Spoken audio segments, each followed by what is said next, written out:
It's winter time at Church House Classics, and in this episode I get Dale's car together for its MOT. I bed the camshaft in and I face the mother of all disasters with the cooling system. Enjoy it.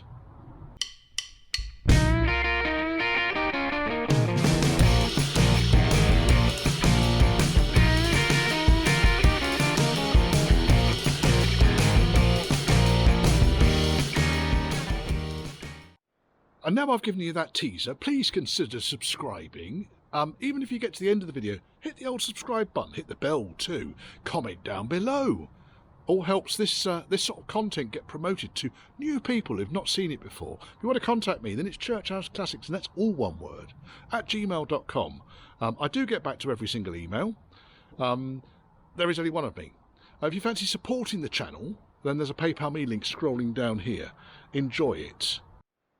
Just a quick message. I had some issues with my camera, so there is some flickering on the screen, and there's also use of a strobe in order to set the ignition timing. So if you are averse to these things, please be aware. I don't want to hurt anyone. So yeah, strobing and flickering cameras. Flickering camera, hopefully I've resolved by now because I changed the battery in it. I think it was the battery that was causing the problem. But anyway, enjoy the video. Right, the heads are reassembled, the heads are back on, the exhaust manifolds are on. I didn't video a lot of it because I forgot my camera. But it is basic reassembly stuff. Now, a couple of gotchas. First and foremost, these are 10-bolt heads, so they use stretch bolts. The manual doesn't suggest it, but everyone else does, that you replace the bolts. So I have done. Second thing is, the exhaust manifold here is a bog standard Range Rover Classic exhaust manifold. It didn't fit. It was, if I got one of the centre, because these two bolts at the top here, they're pilot bolts. Normally I put those two in, the rest of the bolts all line up. Certainly did on the other side, no problems at all. On this side, 2 or 3 mil out. So I had to enlarge the holes, let's say. Now, it all lines up beautifully. The ports are all lined up, the gaskets are all in there, but I did have to enlarge the holes on the exhaust manifold. Bear that in mind. Next gotcha. The bolts, 10-bolt heads. You already heard me say they're stretch bolts. You can hear I'm out of breath. The reason I'm out of breath is because these bastards have to be done up to 180 degrees. So you torque them up to 20 Newton meters, and then 2 sequences of going up to 90 degrees.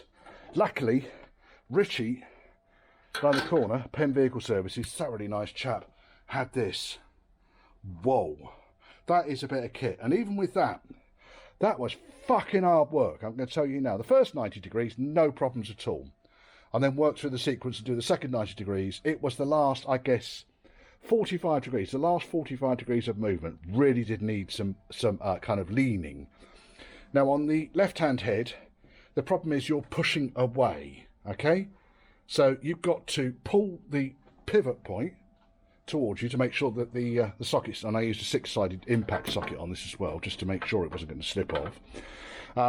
You've got to hold the head, and then you've got one arm, your left arm, which I'm right-handed, to push away. And you really want to keep a nice, steady sweep of movement. Now this thing, like I say, it's a thing of beauty.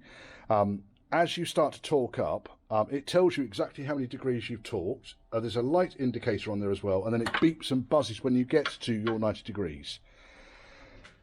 That would have taken me probably a couple of hours without this tool, because it's fucking hard work, it really is. I ordered up a kind of the standard torque dial gauge thing. It never arrived, which is why I went to go see Richie, and Richie said, "Oh, I've got this nice snap-on tool here." Now, normally I don't kind of pray at the snap-on altar, but in this particular occasion, I am. Thank you, Mr. Snap-on. That is a thing of beauty. Right, now we torque the heads up, I'm going to go and return this back to Richie. We'll get on with the installation. So next up on this is going to be rocker gear, push rods, hydraulic tappets, preload. With me? Right, push rods, valve gear are in.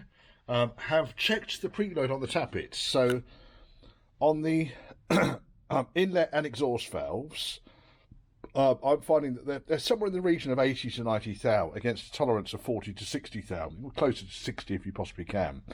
And the shims come in 15, 30 and 45 thou sizes, which you then multiply by 1.6. We've got a lot of flickering going on here, Richard. What's it this like? possibly. So the closest on the left bank that I can get is a 30 thou shim, which will work with everything apart from that one. And I need to just double check that cylinder. So this is cylinder 6, and I've put it in firing order because it just made it easier cranking the engine over. So cylinder 6 exhaust valve, just double check that is 80 thou. And on the inlet valves, I'm finding that 15 thou shim would work for half of them and not the others, but the tolerances are that fine.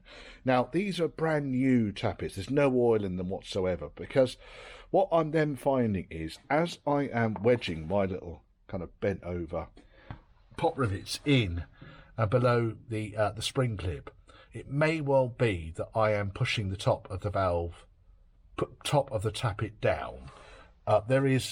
I mean, I could push it down just by pushing the push rod down, because there is no oil in them at all. And I suspect that that is probably going to be impacting me somewhat here. So I am going to err on the side of caution here, that I can work with the lower size shims. Interesting that one is slightly higher than the other, but then that's the head I think had been off before, so it's possible that head has already been off once and been skimmed, and that one has only been skimmed once. That one's been skimmed twice. Right, so further on to the shims for the tappet pedestals. Rather than kind of deliberate whether I was pushing the tappet down or pushing the internals of the tappet down as I was kind of like taking my measurements, thought, you know what, the majority of these are indicating that we need a 15 thou shim underneath each one of the pedestals, which I've done. Now the 15 thou pedestals are under the shim, I am getting between 55 and 60 thou on each of these tappets. Every single one of them. So I suspect that what I was doing is the brand new tappets with no oil in them whatsoever, they were too easy to compress. And really what you shouldn't want to compress them in order to take the measurement. So yeah, that's done that now. So I've put all the shims in on the rockers. Next we are going to install the valley gasket. Got these new rubber seals, front and back, which then go underneath the metal retainers, which are here. There we go, 2 metal retainers. They hold the seals down and hold the valley gasket down, and then I can put the inlet in. I'm not videoing it all because I'm listening to the radio, and I don't need to video me assembling an inlet manifold into an engine. It really not difficult. I've got the engine set back to top dead centre again, so it's going to help me when I put the distributor back in. As you can see, I've loosely bolted, well, actually properly bolted up the that one is power steering. Aircon goes on this side, and it's been disconnected completely. So once all the loom is back in place, then I can put the aircon pump back on, and all of the ignition and everything can route back to where it needs to go to. We can start tidying this thing up. MOT next week, and I want to see this car at an MOT. Assembly ongoing. Challenges. Right, challenge is brand spanking new Serpentine belt Range Rover Classic bottom hose. Fabulous bit of kit, look at that, nicely put together. Doesn't fit. It doesn't fit. It doesn't fit. There's my lunch there, look at that. It doesn't fit at the radiator end. Now, tell you now that the old hose that came off it has got that diameter to it. So if we mount you on the tripod, we get the vernier caliper set to millimetres, and we measure the diameter of the socket, which went in nicely into the pipe. Okay, 38 mil we'll call it. And we've got a new pipe. Not a fucking chance. No chance. Not without stretching that. So the bottom stub on the aluminium alloy radiator is completely the wrong size. Now I have confirmed this will fit onto a standard copper core radiator from an EFI automatic radiator, i.e. exactly the same as would be fitted to this. So as I'm led to believe, or as I understand from the parts manual, this radiator was exactly the same from 1989 for all automatic cars, all automatic V8 cars. This has got an aluminium core to it. It's Bottom hose doesn't fit, so I can't fit a new hose.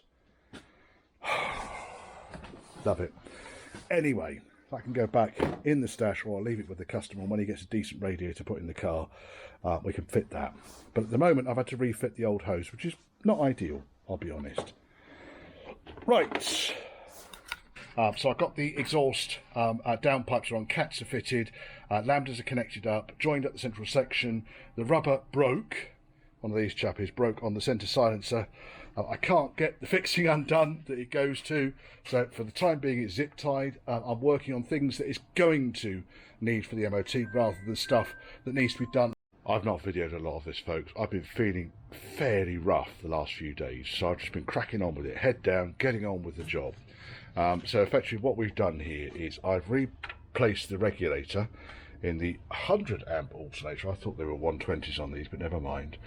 I have put the serpentine belt back on, distributor back in, all of the pipes and everything are all connected back up again, and we're ready for a start. So this is the first start of the day. I started it yesterday and then went home. Right, so will the tacho work? That was a funny noise, wasn't it? When it starts. Fuel gauge should read anything. I wonder what that noise was.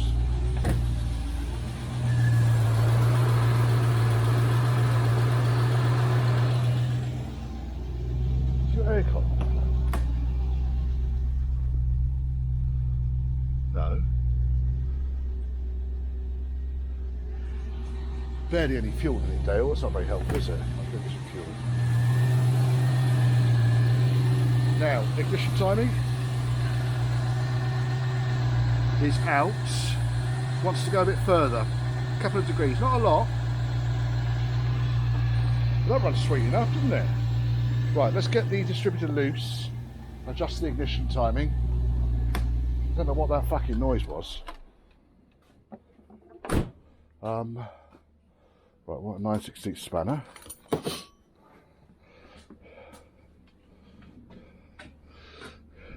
Now, I'll tell you one thing, this idler pulley is not looking very good because the belt is hanging off the edge of it. That is shit. What I might do is put the pulley off the disco, because while the tension is different, the pulley is the same. Right, okay, let's get to the pinch bolt. There we are, we're on it. And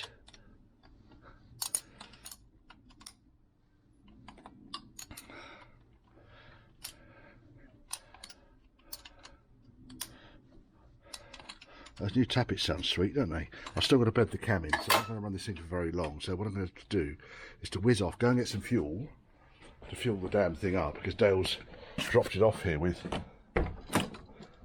fuck all fuel in it. It's not on the red, but it's not far off it. Right, okay.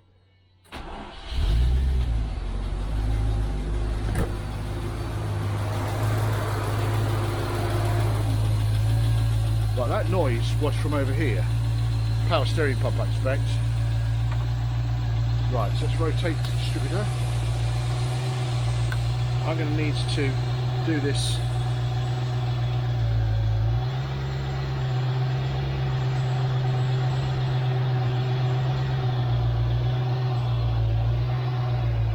Can you see that? I don't know if you can see that. Should put a strobe warning on the beginning of this video, shouldn't I? I think it's that pulley there. If you look at the pulley, the belt's hanging off the edge of the pulley.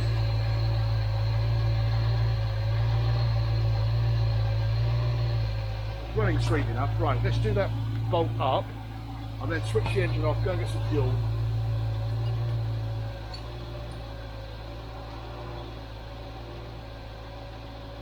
Can't get the fucking spanner in the bolt. There we are.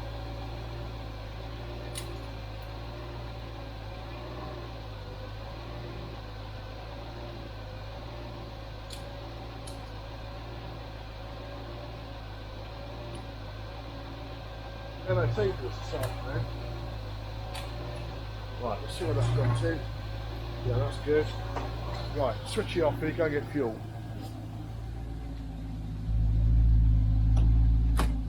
Tacho working? Yeah. Right, let's leave that like that. Go and get fuel, bed the cam in. Quite successful, wasn't it? Pain-free at last. I need to check the oil level as well, because I literally just lobbed 5 litres of oil in there. Now, when it comes to priming these Serpentine oil pumps on these classics, I went through a world of pain there. There's not an awful lot in the ROM. That belt is hanging right over the edge of that tensioner. That's fucked. Oh, fuck's sake. Anyway, it'll pass an MOT. The pump, as you saw, is on the end of the crankshaft. It's in the timing cover, the timing chain cover, so it's driven by the Woodruff key on the crankshaft. I couldn't find any easy way of priming it. No one seems to suggest what's going on. In the Land Rover forums, they basically say, basically what they say is get as much oil into your oil filter as you can, screw it on, tighten everything up, fill the sump up to the normal level, start the engine, and 10 seconds later the oil light will go off. It was a scary 10 seconds, the longest 10 seconds of my life, but yeah, sure enough, it went off. It self-primes itself. I can't guarantee the same is for yourselves. The problem with these is I was slightly concerned because the pickup is halfway along the block and into the sump, whereas on the P38 variation of this, the pickup is directly off the front cover and into the nose of the sump, which is why we have those 2 studs on the bottom of the timing cover and not 2 bolts, which would be more sensible, wouldn't it? Anyway, it starts. It's a bit noisy, but engine runs sweet enough. 2000 RPM, just bedding in the camshaft, everything's behaving itself on the dashboard.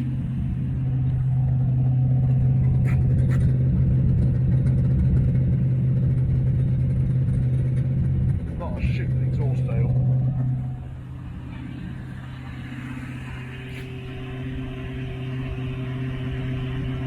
That the problem that then I had, because there's loads of problems, there's always problems, old Land Rovers. When I pushed the fuel release button in, it stayed in. So I've been trying to exercise this back and forth, but I've got a feeling there's something furred up on the inside in there. So I'm going to try and lubricate it.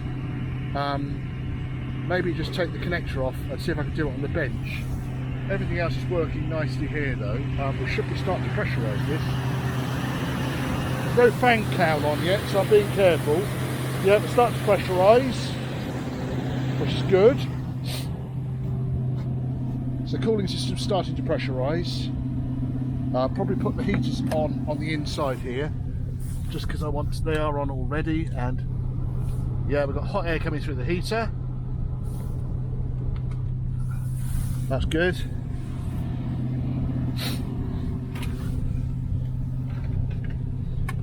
Let's put this back up again. Work out what we're going to do about this this button here. I tried some silicone spray there, not a chance. Didn't do anything at all. So I'll leave that doing that about another 12 minutes. Well, that should bed that cam in nicely.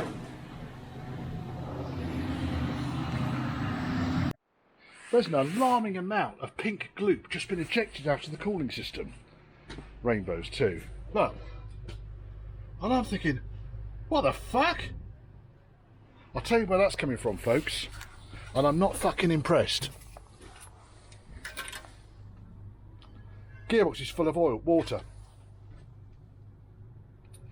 Because this cheap fucking radiator is coolers on this side, and it's obviously leaking into the radiator. Look at it all. It's all over the place. Sorry chap, you need a radiator. I'm going to have to cancel the MOT. Right, waiting for the customer to come back to me. I'm going to have to move it. I'm not going to get this done this year, and I want to get the green car back in the workshop to do the brakes on that. Something that's actually going to... I'm going to see the end of the job through. So we're going to move this over to where the disco is. The gearbox will recover. There's no real problems with... Well, there is problems with water in the gearbox because it's not solid enough in order to allow the gearbox to operate properly. So may not even be able to move the fucking thing.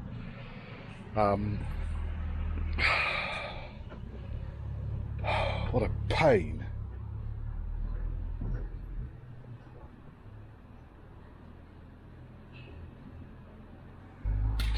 I think if you've got one of these aluminium core radiators with the plastic end caps rather than the copper caps, I would have a plan to get it out of your engine bay as quickly as you possibly can, would be my advice here.